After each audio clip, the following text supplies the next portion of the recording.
Bonjour François-Xavier Bellamy. Bonjour. Merci d'être avec nous sur France Info. Bonjour Paul. Bonjour à tous. 9 suspects ont été interpellés hier soir. La plupart sont soupçonnés d'avoir participé au lynchage à mort de Quentin Derengue, jeune militant identitaire à Lyon. Parmi eux, l'assistant parlementaire du député et cofondateur de la jeune garde antifasciste LFI, Raphaël Arnaud. Ce qui fait dire à Jordan Bardella que la responsabilité de Jean-Luc Mélenchon est immense.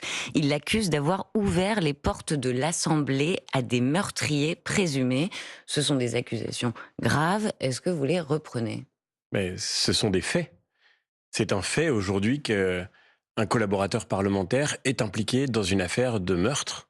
Et c'est un fait que la France Insoumise est aujourd'hui le mouvement politique qui a légitimé la violence qui vient de tuer à Lyon. Si Quentin est mort, ce n'est pas parce que une rixe se serait produite, qu'une mauvaise fortune serait arrivée. C'est parce que depuis longtemps, nous assistons. Et ce n'est pas une surprise pour moi, ce n'est pas une surprise pour nous, notamment dans le monde universitaire, à une stratégie qui consiste à banaliser l'intimidation, la pression physique, la violence physique, pour faire reculer des gens qui ont pour seul tort de ne pas partager leurs idées. L'enquête débute pour l'instant, mais vous dites la France Insoumise a une responsabilité dans cette affaire. Mais la France Insoumise a une responsabilité évidente parce que, encore une fois, cette violence de la jeune garde, tous les suspects qui ont été interpellés étaient liés à la jeune garde. La violence de ce mouvement, nous ne la découvrons pas.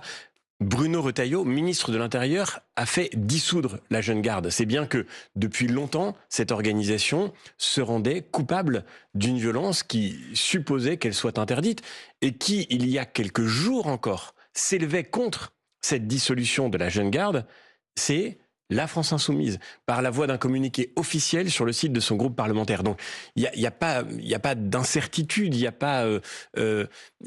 pas d'explication possible autre que celle d'une collusion évidente entre la France Insoumise, ses dirigeants, son principal dirigeant, Jean-Luc Mélenchon, qui avait été à l'université de la Jeune Garde, qui s'était prononcé en soutien de ce mouvement. Jean-Luc Mélenchon et de l'autre côté, la responsabilité morale et politique de la mort de Quentin pour vous ? Jean-Luc Mélenchon porte une immense responsabilité morale et politique dans la violence qui monte dans le pays aujourd'hui. Et je le redis, ce n'est pas seulement la jeune garde, ce sont des élus de la France Insoumise. C'est Madame Rima Hassan qui menace de mort des gens avec lesquels elle n'est pas d'accord. C'est la réalité de cette violence qui monte dans le pays à travers cette forme politique nouvelle que la France Insoumise tente d'imposer en s'appuyant en particulier. Elle menace de mort des gens avec lesquels elle n'est pas d'accord, Rima Hassan. Mais j'en suis l'un des nombreux témoins. C'est pas seulement des élus, il y a quelques jours seulement, un de vos confrères, journaliste, sa rédaction s'était insurgée et a témoigné son soutien à ce journaliste qui a été directement ciblé sur les réseaux par Rima Hassan. Moi-même, il y a quelques mois, au tout début du mandat européen que nous vivons, j'ai eu le tort de m'opposer à son élection à la tête de la Commission des droits de l'homme du Parlement européen. Cela m'a valu une bordée de tweets qui disaient « François-Xavier Bellamy dort bien, mais ça ne va pas durer. Lui et ses petits amis génocidaires ne continueront pas longtemps de se sentir en sécurité. Je mange la chair de mon agresseur, disait-elle en parlant de moi. » Vous avez aujourd'hui une situation... Rima Hassan a dit ça en parlant de vous. Et en citant un texte poétique, chacun appréciera la littérature. La vérité, c'est que cette rhétorique de la violence... Là, vous l'avez vécu comme une menace pour votre sécurité physique ? Mais c'est pas seulement moi, c'est que au moment où vous avez des échanges avec les forces de l'ordre qui vous disent que vous devez faire attention à votre sécurité après des menaces comme celle-là, vous vous rendez compte que la France a changé dans son débat politique. Le débat politique français a changé de nature. Moi, je crois au clivage, je crois au pluralisme, je crois à la légitimité des désaccords, y compris les plus vifs parfois. Et ça fait partie de la controverse de la vie démocratique. Mais là, la légitimation de la violence, et pardon de le dire, mais Jean-Luc Mélenchon, encore ces dernières heures, quand il parle de la mort de Quentin, ne renonce pas à cette légitimation de la violence. Il dit que ce n'est pas un parti violent et qu'il n'incite pas du tout à la violence. Mathilde Panot, la présidente des députés LFI, a été très claire, jamais de lynchage d'un homme à terre. Pour vous, il légitime cette violence-là ? Vous avez entendu ce que dit Jean-Luc Mélenchon ? Il dit « Lyncher un homme à terre au point de risquer qu'il meure, c'est se déshonorer. Oui. » Donc ça veut dire que frapper un homme en soi n'est pas déshonorant. Ça veut dire que dans la vie politique, frapper, et d'ailleurs c'est Jean-Luc Mélenchon lui-même qui appelait à cogner C'est l'expression qu'il employait devant les militants de la Jeune Garde, cogner leurs opposants. Ça veut dire que frapper en soi n'est pas un problème. Moi, je dis que ce n'est pas frapper un homme à terre de telle sorte qu'il puisse mourir qui est déshonorant. Je dis que frapper tout court, utiliser la violence tout court en démocratie, c'est absolument indécent. Et ma question aujourd'hui, elle est très simple. Est-ce que la France Insoumise va exclure Raphaël Arnaud ? Ma question aujourd'hui, elle est très simple. Est-ce que la France Insoumise va condamner ces élus qui ne sont pas venus à la minute de silence hier? Alors justement, pour Quentin à l'Assemblée nationale. Raphaël Arnaud, qui est donc député LFI et président, fondateur de la Jeune Garde, il est silencieux depuis ce message de condoléances après la mort de Quentin, mais il a posté quelques minutes après l'arrestation de son collaborateur parlementaire Jacques-Élie Favreau un tweet dans lequel il annonce avoir engagé la procédure pour mettre fin à son contrat. Est-ce suffisant pour vous? Mais c'est le minimum du minimum du minimum absolu. Maintenant, il faut que la France Insoumise engage la procédure pour exclure M. Arnaud de ce groupe parlementaire. Mais il a été élu par des Français. Il a été élu par les Français alors qu'il était fiché S, inscrit sur les listes des candidats de LFI, alors qu'il avait été condamné pour violence volontaire en réunion. Donc il ne fallait pas l'investir selon vous? C'est C'est une évidence qu'il ne fallait pas l'investir, bien sûr. Là, il est élu, donc constitutionnellement... vous êtes pour qu'il soit exclu temporairement de son groupe, comme la porte-parole du gouvernement ce matin, vous voulez qu'il soit exclu du groupe LFI au moins, Seule la justice peut le démettre de son mandat. Voilà. Mais en attendant, aujourd'hui, LFI peut décider qu'il ne fait pas partie des siens. Et s'il ce serait, vous encore appelez une à sa fois, démission ce le matin minimum du minimum. Vous appelez à sa démission ce matin? Mais je doute malheureusement que M. Arnaud soit très sensible à mes appels à la démission. Ce que je dis, c'est qu'il y a une responsabilité de LFI. Et maintenant, j'aimerais poser une autre question, parce que je crois que le cas de LFI est entendu et que tous les Français, au fond, savent bien quelle est la nature de ce mouvement qu'ils ont sous les yeux. La vraie question aujourd'hui, elle se pose à toute la gauche. Elle se pose au Parti socialiste. Elle se pose aux écologistes.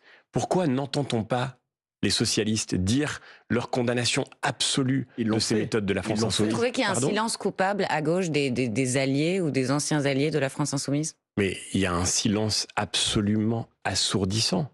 Moi, je n'entends les responsables de la gauche que se complaire dans des déclarations consensuelles pour dire que personne ne devrait mourir à 23 ans. Et tout le monde est d'accord avec ça. Mais encore une fois, Quentin n'est pas mort d'un accident. Alors, Raphaël Glucksmann a dénoncé une brutalisation, notamment de la part de LFI. LFI brutalise le débat public et il cite notamment Rima Hassan, dont vous parliez, qu'il accuse de jeter de l'huile sur le feu. Là, vous êtes d'accord avec Raphaël Glucksmann? Mais bien sûr. Et Raphaël Glucksmann a le mérite d'être très constant dans cette dénonciation de la France Insoumise. Mais est-ce que vous avez entendu beaucoup de responsables socialistes soutenir Raphaël Glucksmann? Est-ce que vous avez entendu beaucoup de dirigeants de gauche, de tous ceux qui ont été élus avec la France Insoumise, élus avec les voix de la France Insoumise? En réalité, la gauche se tait parce qu'elle veut encore pouvoir compter sur cette alliance avec le pire. Le confrère de BFM dit la relation avec LFI est terminée. La gauche ne sait pas totalement. Ils sont deux, en fait. François Hollande avait lui aussi déjà dit, comme Raphaël Glucksmann, la gravité de cette collusion. Ça n'enlève rien au fait qu'il a été élu avec leur voix. J'espère que cette relation est non seulement terminée, mais que cette prise de conscience conduira jusqu'où elle devrait mener. Je l'ai toujours dit, et aujourd'hui, je crois qu'enfin, tout le monde devrait pouvoir reconnaître la légitimité de cette position. Le barrage républicain aujourd'hui, il doit se faire contre l'extrême gauche. Le barrage républicain, il doit se faire contre la France Insoumise. Parce que s'il y a un mouvement qui aujourd'hui tente de s'imposer par la terreur dans nos facs et dans nos amphis, dans nos rues, dans notre démocratie, s'il y a un mouvement qui s'appuie sur des milices pour faire imposer ses idées contre tous ceux qui les contredisent, aujourd'hui, c'est la France Insoumise. Et donc le barrage républicain de tous ceux qui tiennent à la démocratie doivent se faire dans ce sens-là. Donc vous appelez Olivier Faure, Marine Tondelier, ceux qui ne seront pas assez exprimés selon vous, à prendre position clairement pour rompre avec LFI aujourd'hui. Maintenant. Et je demande à Olivier Faure d'ailleurs, je demande ce matin à Olivier Faure s'il tient toujours à la déclaration qu'il a faite la semaine dernière, quand, chez vos confrères de France Télévisions, il demandait de revenir sur le classement de LFI à l'extrême gauche. LFI a été classé par le Conseil d'État à l'extrême gauche. Olivier Faure s'était insurgé contre ce classement. Est-ce qu'Olivier Faure considère toujours qu'LFI n'est pas un parti extrémiste? Est-ce qu'Olivier Faure demande toujours au Conseil d'État de revenir sur ce classement? Parce que maintenant, il faut enfin de la clarté. Maintenant, il faut tomber les masques. Il faut revenir à l'essentiel. Si on tient à la démocratie, l'attachement à la République ne peut pas être à géométrie variable. Pardon, mais si on va au bout de votre logique, les accusations que vous portez contre LFI, qui sont graves aussi, c'est quoi la suite? Qu'est-ce que vous attendez d'LFI? Est-ce qu'il faut interdire LFI? Ce parti, pour vous, quoi, n'est pas digne d'exister, n'aurait pas le droit de se présenter aux élections? C'est quoi la suite logique à partir du moment où on constate tout ça sur LFI? Mais la suite logique, c'est que d'abord la justice doit faire son travail, et ça n'est pas à moi de dire à la justice ce qu'elle doit faire, mais elle doit condamner d'une manière implacable les auteurs de ce crime, et pas seulement ces auteurs, tous ceux qui ont contribué à l'organiser et qui contribuent à l'inspirer. Parce que là aussi, la question se pose. On a connu des situations dans lesquelles la justice était rapide et expéditive. On a connu des situations dans lesquelles, quand elle avait des politiques dans le viseur, la justice savait condamner sans prendre de délai ni faire trop de nuances. Pourquoi est-ce que, alors que je pense qu'on peut dire que plus d'une dizaine de plaintes aujourd'hui ont été déposées contre Rima Hassan, aucune action judiciaire n'a été engagée. Je vous parlais tout à l'heure de ces menaces. J'ai déposé plainte. J'ai été entendu par la police. Je sais que Rima Hassan a été entendu par la police. Que s'est-il passé depuis ? Pourquoi n'y a-t-il aucune étape judiciaire ? Vous voyez, quand c'était François Fillon qui était ciblé, ça leur a pris 3 semaines de le mettre en examen. Pourquoi est-ce qu'aujourd'hui, du côté de LFI, on a toujours le sentiment qu'il y a une espèce d'impunité qui ferait que des responsables de ce mouvement, lorsqu'ils se rendent coupables ou complices du pire, ne sont jamais inquiétés. Donc oui, la justice doit aller au bout. Et pour le reste, le combat, il est politique. Et moi, je mènerai ce combat politique jusqu'au bout. Je ne crois pas qu'on puisse passer par l'interdiction de cette proposition politique. Je crois qu'il faut d'abord la combattre politiquement. Et nous la combattrons démocratiquement. Et nous gagnerons ce combat. Parce que nous ne devons plus laisser qui que ce soit tenter de nous intimider. Aujourd'hui, le combat contre le pire, il est contre l'extrême gauche. Et il faut que ceci soit très clair avant les élections qui viennent. François-Xavier Bellamy, on continue d'en parler dans un instant après la mort donc de Quentin de Ranc à Lyon. C'était il y a 6 jours maintenant. Mais pour l'instant, il est 8h45 et c'est l'info en 1 minute avec Maureen Sugnard.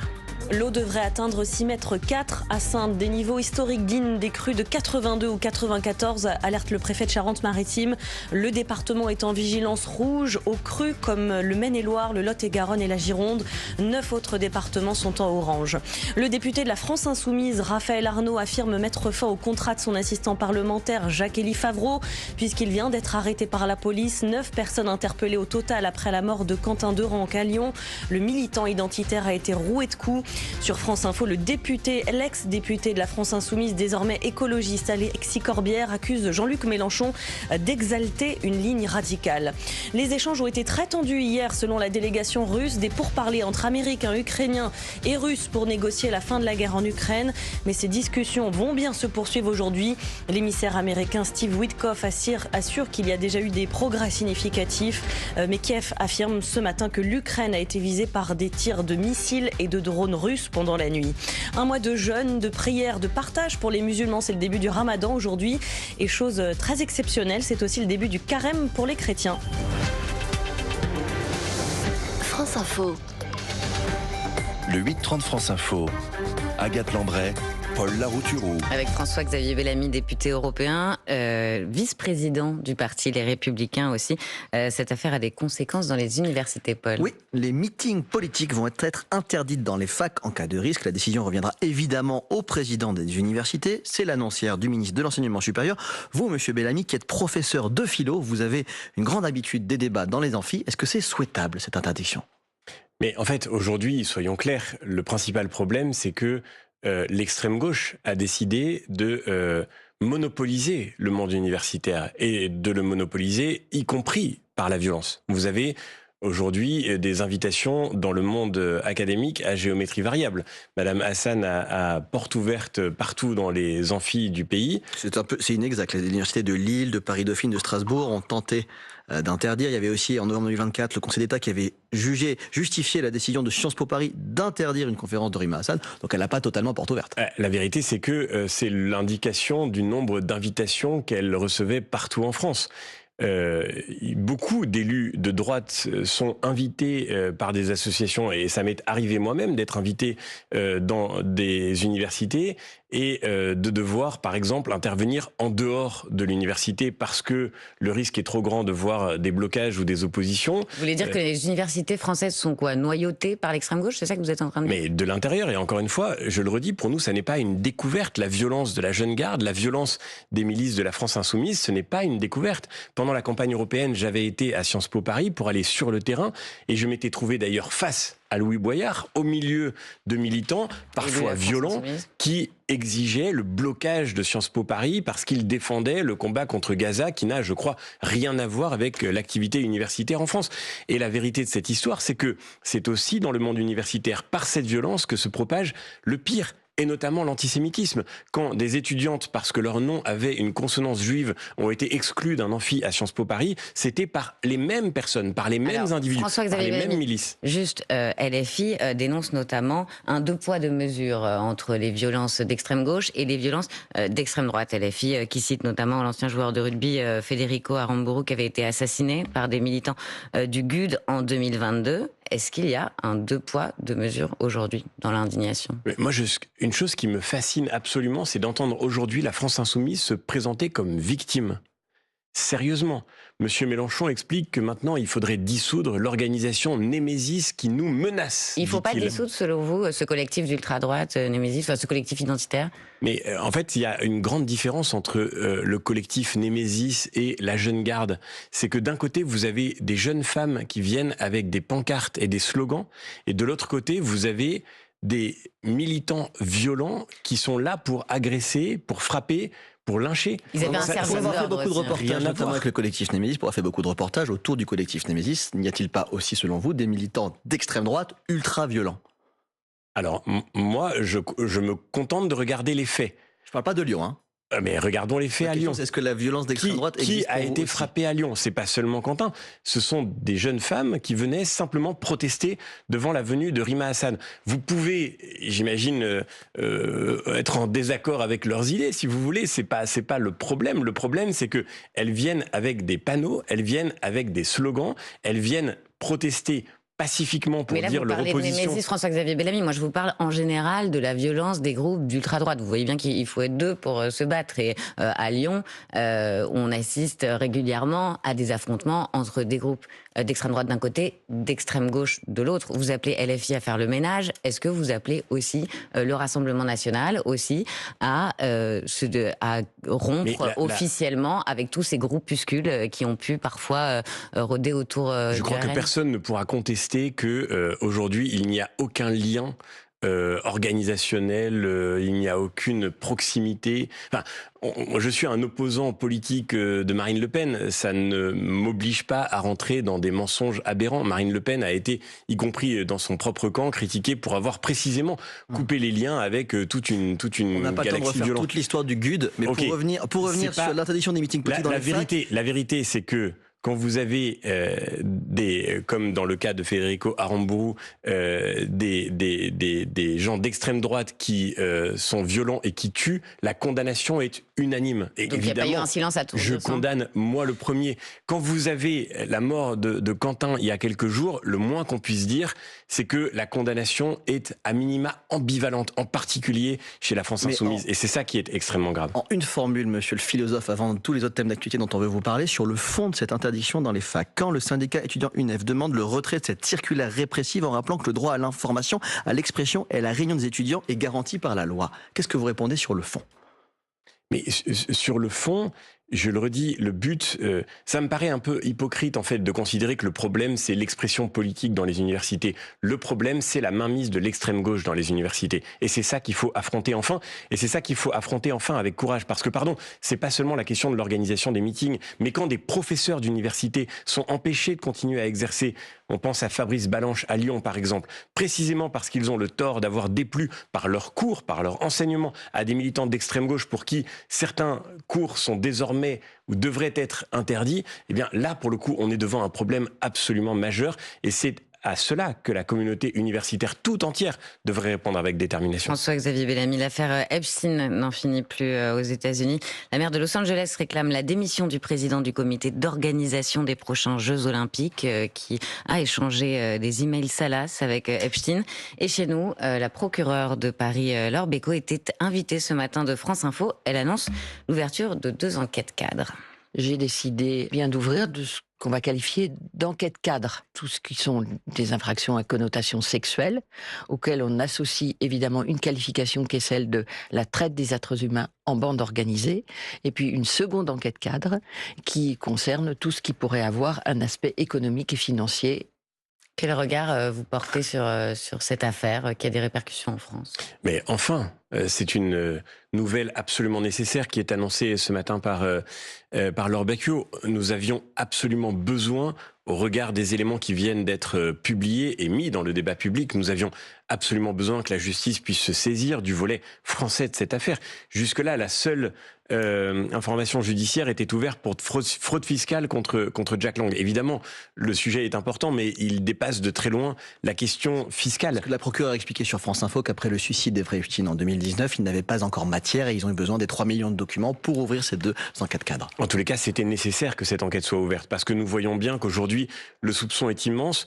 Il pourrait y avoir des victimes françaises, il pourrait y avoir des victimes en France, il pourrait y avoir des victimes mineures. Et donc, il est absolument nécessaire que toute la lumière soit faite sur la réalité de l'activité criminelle qu'a potentiellement, probablement, malheureusement, eu Jeffrey Epstein sur le sol de notre pays. François-Xavier Bellamy, ne plus subir, c'est le slogan choisi par Bruno Retailleau pour lancer sa candidature présidentielle. C'est vous qui lui avez inspiré ce slogan, d'ailleurs, dont Laurent Wauquiez ne voulait pas. Non, c'était en tous les cas une idée que je défendais déjà pour les campagnes européennes que j'ai eu l'occasion de mener. Je crois que ce slogan dit beaucoup, vous savez, derrière les slogans et la communication, il y a surtout la nécessité d'un message, dit beaucoup de la réalité de la vie de notre pays aujourd'hui. Nous avons l'impression de subir notre histoire, de subir notre destin, de subir l'appauvrissement, le décrochage, le déclassement de la France. Et nous ne voulons plus subir et nous voulons retrouver la maîtrise de notre histoire. Un slogan négatif, assez alarmiste aussi. Est-ce que vous pensez qu'il a encore une chance, Bruno Retailleau, malgré son départ de la place Beauvau ? Mais bien sûr, et c'est pas seulement Bruno Retailleau, mais c'est d'abord la promesse politique que nous voulons faire aux Français avec lui. Promesse politique de relever ce pays qui en a tellement besoin, d'affronter enfin la vérité. On a beaucoup parlé aujourd'hui de la violence politique qui monte. Et tout ce que nous vivons aujourd'hui confirme ce que Bruno Retailleau a apporté au ministère de l'Intérieur. Il est le ministre qui avait dissous la jeune garde. Il est le ministre qui avait alerté sur la violence de l'extrême gauche. Il est le ministre qui a osé poser des diagnostics que personne n'assumait d'affronter. Et je pense que nous avons besoin, en effet, aujourd'hui, de cette lucidité, de cette clarté, de ce courage pour pouvoir faire que la France trouve l'alternance dont elle a tellement besoin. Monsieur Bellamy, très rapidement, Éric Ciotti, qui a quitté, on le sait, les Républicains pour s'allier au RN, devance dans un sondage paru hier de 10 points au premier tour des municipales à Nice, le maire sortant, Christian Estrosi. Qui soutenez-vous dans la 5e ville de France ? Je ne crois pas qu'LR ait investi de candidat à Nice. Il est soutenu par une grande partie du parti, Christian Estrosi. LR n'a pas investi de candidat à Nice. Nous sommes devant 2 candidats qui, tous les 2, ont en commun d'avoir choisi de quitter notre formation politique, l'un en 2017, l'autre en 2024. Et donc les Niçois feront leur choix. Il n'y a pas d'accord entre LR et Horizon pour cette élection ? Mais alors, parlons entre de la Horizon question... et le RN, vous ne savez pas Parlons de la question de l'accord entre LR et Horizon. Moi, je suis un Strasbourgeois d'adoption, puisque je passe beaucoup de temps au Parlement européen. Donc vous je vois qu'aujourd'hui, la ville de Strasbourg risque d'être rendue à la gauche, parce qu'Horizon présente un candidat contre Jean-Philippe Vetter, le candidat de la droite à Strasbourg, qui pourrait pourtant l'emporter. Donc cet accord ne veut rien dire pour vous. C'est le moment de la question qui... On risque de perdre une élection municipale déterminante précisément à cause de cette division. Donc, je ne crois pas qu'on puisse avoir de leçons d'unité à recevoir. Comme tous les jours, la question qui aujourd'hui, la question qui va à front renversé. Vous, l'homme de droite catholique, vous avez accéléré le départ de Jean-Marc Morandini de CNews, car vous avez lancé ce cri du cœur sur Europe 1 juste après sa condamnation définitive pour corruption de mineurs. Partez, démissionnez. Quelles autres répercussions ont eu vos propos, François-Xavier Bellamy ? Quelles autres répercussions ? Vous avez accéléré le départ de Jean-Marc Morandini quand votre cri du cœur a eu de l'impact. J'ai simplement essayé de me faire le porte-parole et je pense à tous vos confrères journalistes qui tentent aujourd'hui de travailler parce que nous voyons à quel point les Français perdent confiance en la politique, mais ils perdent aussi confiance dans leurs médias et c'est une forme de drame collectif parce qu'il n'y a pas de vie publique sans une confiance absolue. Il est parti mais il n'a pas démissionné, Jean-Marc Morandini, il s'est retiré provisoirement. Est-ce que pour vous c'est suffisant ? Au moins, en tous les cas, il n'est plus à l'antenne et je crois que c'était nécessaire parce que il y a toute une rédaction qui devait, j'imagine, souffrir de manière très douloureuse de voir son travail d'une certaine manière accolé à une histoire avec laquelle ces journalistes n'avaient rien à voir. Merci beaucoup François-Xavier Bellamy d'avoir répondu aux questions de France Info.